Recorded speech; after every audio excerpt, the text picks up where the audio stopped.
Richard Wakeling didn't see the officers until it was too late. After years of living the high life under a false identity in Thailand, he was finally cornered in a Bangkok garage, a place he thought was just another stop in his escape from the law. A man who'd once orchestrated multi-million-pound drug operations across Europe, evading capture with the cunning of a seasoned criminal, was now in handcuffs. His luck had run out. For the authorities who'd pursued him across continents, this was the moment they'd been waiting for. After years of tracking one of the UK's most wanted men, justice was finally catching up. But how did it come to be? Richard Wakeling's rise to becoming one of the United Kingdom's most wanted criminals didn't happen overnight. It was the result of a carefully constructed criminal empire that thrived on secrecy and strategic alliances. Wakeling, now notorious for his role in large-scale illegal operations, started out as an unassuming figure. There wasn't much in his early life that suggested he would grow into a crime lord. He blended in perfectly with the crowd, never drawing attention to himself. But beneath that average exterior, Wakeling was building connections and laying the groundwork for what would become a highly sophisticated trafficking network. His ability to remain under the radar was one of his great assets. He knew the importance of keeping a low profile, which allowed him to forge connections with some of the most influential suppliers in Europe without raising any suspicions.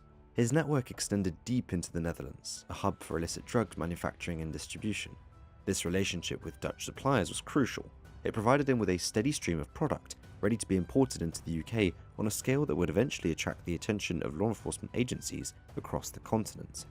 The turning point for Wakeling's empire came on April 9, 2016, when his carefully concealed operation was brought into the harsh light of day.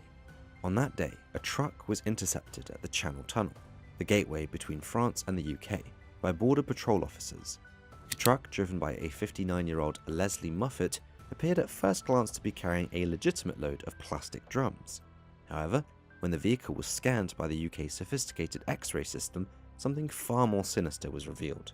Inside those drums, hidden amongst what should have been standard cargo, was a massive haul of liquid narcotics. The sheer volume was staggering, with an estimated street value exceeding £10 million.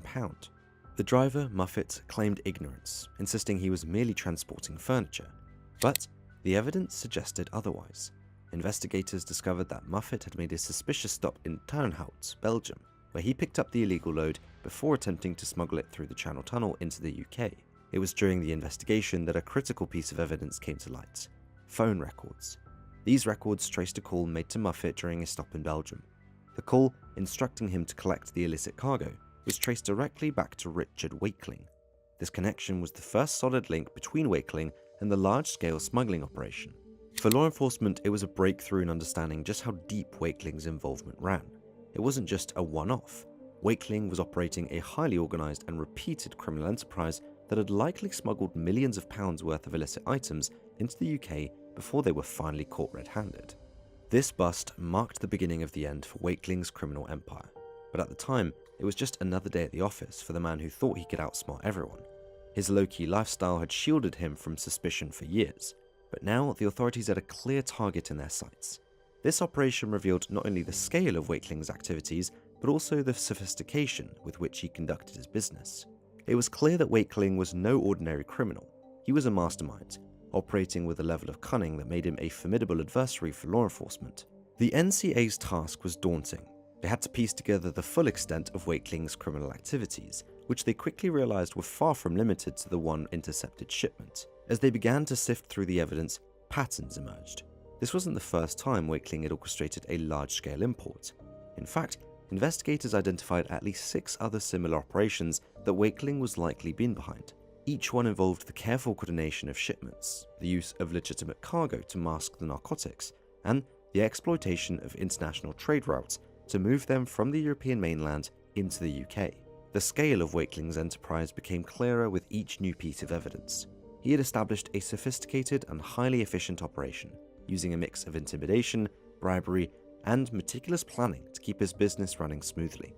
The goods he smuggled weren't just for local distribution, they were intended to flood the UK market, with street value that ran into tens of millions of pounds. And while the NCA had managed to intercept one shipment, they knew there were likely others that had slipped through unnoticed, feeding the insatiable demand for illegal substances back home. By 2018, the NCA had gathered enough evidence to bring Wakeling and his inner circle to justice. The case they built against him was ironclad, supported by a mountain of phone records, surveillance footage, and testimony from informants who'd witnessed his operations firsthand. The arrest of Wakeling and his accomplices was a carefully coordinated effort, involving multiple law enforcement agencies across different countries. They knew they had to act swiftly and decisively to prevent Wakeling from slipping away, as he had done in the past. When the NCA finally moved in, they took down not just Wakeling, but several key members of his network. These arrests marked the culmination of years of investigation, and the evidence they'd gathered left no room for doubt. Wakeling had been at the heart of one of the most significant trafficking operations in recent British history, and now he would have to answer for his crimes. But despite the NCA's best efforts, things didn't turn out as they'd hoped. Wakeling, ever the slippery figure, had already fled the country by the time the trial commenced, but the court proceedings went ahead without him. The NCA presented their evidence over the course of a grueling 12-week trial, laying bare the full extent of Wakeling's criminal activities. The jury heard about the massive shipments, the intricate planning involved in each operation, and the lengths to which Wakeling had gone to avoid detection. The evidence was overwhelming, and it didn't take long for the jury to reach a verdict. In the end, Richard Wakeling was found guilty in absentia and sentenced to 11 years in prison. It was a significant victory for the NCA, but there was still the glaring issue of Wakeling himself. He had managed to escape before the trial, and despite the conviction, he remained at large. Richard Wakeling's escape was nothing short of audacious, a carefully orchestrated plan that unfolded on January 5th, 2018, the very day before he was due to face trial. The morning started off like any other in Essex. Wakeling was seen on CCTV leaving his home in a white Audi Q3, the image of a man who appeared to be going about his daily routine. But this was no ordinary day, and Wakeling had no intention of letting the law catch up with him. As he drove off, the clock ticking down to his court date, the first steps of his elaborate escape plan were set in motion. The route Wakeling took was as strategic as it was desperate. He headed north, a path that would eventually lead him far from the prying eyes of British law enforcement. From Essex, he made his way to Glasgow, a journey that took him 100 miles away from the looming trial. But this wasn't a straight shot to freedom. He was careful, methodical. In Glasgow, he abandoned his Audi and switched to a bus that would take him even further off the radar. His destination was Stranraer, a small town on the southwest coast of Scotland, known for its ferry routes to Northern Ireland. This is where he would cross the water, slipping into Belfast and into the shadows. For a while, it seemed like Wakeling had managed to pull off the perfect escape. His car was later found back at his hometown in Essex, a week after he'd first left. But Wakeling was nowhere to be found. This strange turn of events left investigators scratching their heads. How had the car returned without its driver? The trail had gone cold, and the authorities were left with more questions than answers. It was clear Wakeling had help. Someone, or perhaps several people, were aiding him in his flight from justice. But who were they, and how were they connected to his criminal network remained a mystery. While law enforcement scrambled to piece together Wakeling's movements, he was already far beyond their reach, living a life that seemed worlds away from the chaos he'd left behind. For 5 years, Wakeling managed to evade capture, disappearing into the vastness of Southeast Asia. His choice of refuge was Thailand, a country known for its tropical beaches and bustling cities, but also a place where it was easy for a man like Wakeling to blend in and disappear. With his connections and financial resources, he quickly established himself in a new life, one that bore no resemblance to the criminal underworld he'd dominated back in the UK. But make no mistake, Wakeling wasn't just in Thailand to hide from the UK police. He was thriving. He lived in luxury, enjoying the high life under the sun, spending his days on the beach and his nights soaking in the vibrant nightlife that Thailand had to offer. It was a stark contrast to the bleak prison cell he had narrowly avoided. He moved with ease, using a series of false identities that allowed him to navigate the world without drawing attention to himself.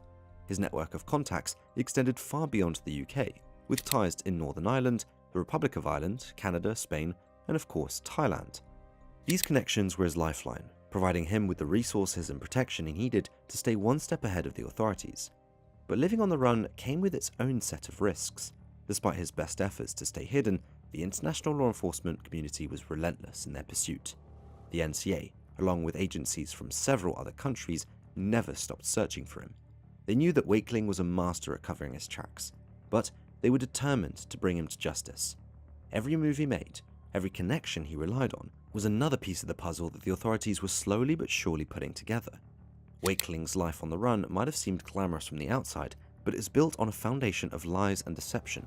His ability to stay hidden for so long was a testament to his cunning, but it also meant living in constant fear of being caught. He couldn't let his guard down, not even for a moment, because he knew that the slightest mistake could be his undoing. In the end, it was this constant pressure that would lead to his downfall. But for now, as far as Wakeling was concerned, he had outsmarted everyone. The law was closing in, but he was always just out of reach, a ghost in the paradise he'd made for himself.